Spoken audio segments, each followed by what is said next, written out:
Hi, I'm Sarah Everhart, a legal specialist with the Agricultural Law Education Initiative, and this is a video about defenses to premises liability and ways to limit liability. The first defense to premises liability that I'm going to talk about is assumption of the risk. Assumption of the risk is grounded on the theory that a plaintiff who voluntarily consents, either expressly or impliedly, to exposure to a known risk cannot later sue for the damages incurred by exposing themselves to that risk. Basically, the law does not impose liability on the possessor of land if a visitor ignores obvious risks. This defense applies when a visitor was aware or should have been aware of a risk and voluntarily encounters the risk and then is injured as a result. This is why it's very important to label dangers at your property, so you can later prove that the person who was injured ignored the risk that was clearly labeled. For example, a no trespassing sign or a label of hazardous chemicals on a building, that sort of thing.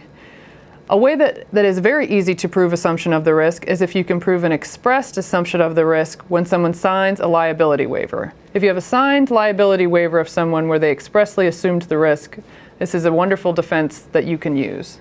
Another defense to premises liability is that of contributory negligence. Contributory negligence is an affirmative defense to the negligence claim, and if it's proven, it's a complete bar to recovery.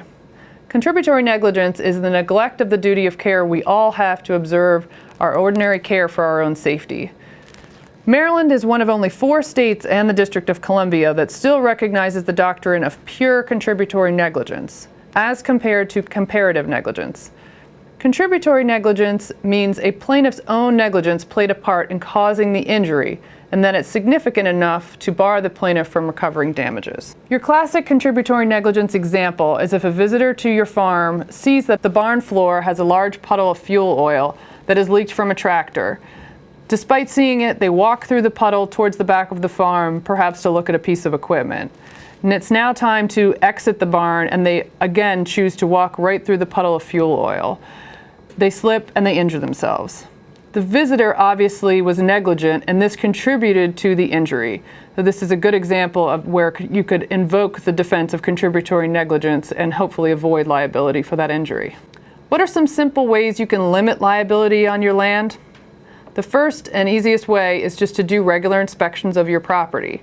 You should be regularly inspecting it and taking note of any dangerous conditions, and obviously then eliminate those dangerous conditions to the greatest extent possible. It's also a good idea to document your property inspections, to just take a simple note of when you did your last routine property inspection. Another good thing that you can do is use signs, blue blazes, or any sort of instructions to warn people of dangerous conditions, areas where they shouldn't be entering, no trespassing signs, the like. Roping off areas and using fencing can also help.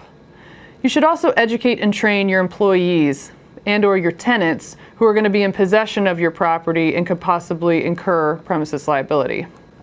One important thing to understand in the state of Maryland is our recreational use statute. The recreational use statute applies when you are allowing members of the public onto your property for recreational uses, and recreational uses are defined broadly as including any recreational use or farm visit for educational purposes, including judging of livestock, nature study, and similar activities. If the land is made available for these types of recreational uses for no fee, then the duty of care to the landowner is reduced from that owed to a licensee to a trespasser. So this is a great benefit because your duty of care is reduced all the way down to that of what you owe a trespasser, which is a very low duty of care. It's important that the land is made available free of charge and that there's no products for sale on the land. So this would exclude most agritourism operations, and a customer in an agritourism operation would still be owed the highest duty of care. Things that aren't included in the definition of a fee according to the statute are a share of game, fish, or other products, or a donation in kind. If you have visitors at your farm, such as agritourism customers or school or community groups that don't fit within the recreational use statute, you should consider having these individuals sign a liability waiver to protect yourself.